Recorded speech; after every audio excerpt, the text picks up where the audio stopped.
Espress bdiet ħares lejn biex tagħmel export u affarijiet minn dawn, u bis-saħħa tal-porti ta' Tgħin Malta irnexxilna nibnu strateġija għal internationalization li llum il-ġurnata qegħdin insaħħuha b'mod il-mod u anke rnexxilna nesportaw f'xi pajjiżi bħal Svizzera, l-Italja pereżempju, u dawn l-affarijiet jgħinuna biex ninvestu iktar ħalli nżidu l-eksport tagħna.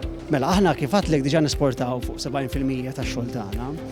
L-ikbar pajjiż nesportaw fih huwa l-Ingilterra, però nesportaw ukoll l-Italja, Franza u l-Olanda.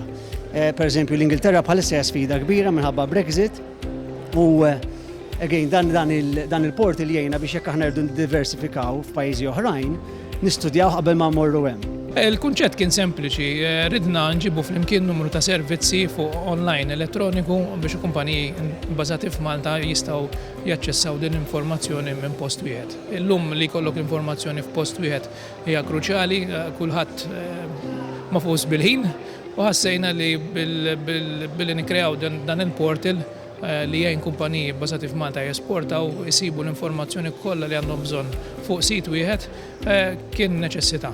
U llum wara numru ta' snin f'ħidma fuq dan il-proġett nista' ngħid li konkludejni b'mod sodisfaċenti ħafna.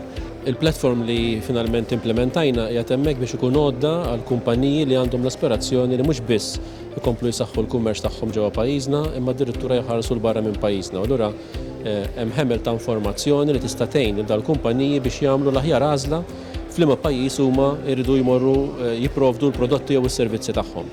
U allura nħarsu l-qudiem anke permezz ta' trade delegations li aħna ser ikonna anki għas-sena d-dieħla li dawn il-kumpanija ikomplu għax hemm diġà min qed jagħmel użu minnha ma jkomplu jagħmlu użu minn din il-knowledge platform li għandna tinsab issa a dispożizzjoni tagħna anke permezz ta' Trade Malta ħalli bekk jagħmlu l-aħjar għażliet ta' kif jistgħu ikomplu ikabru l-kummerċ tagħhom.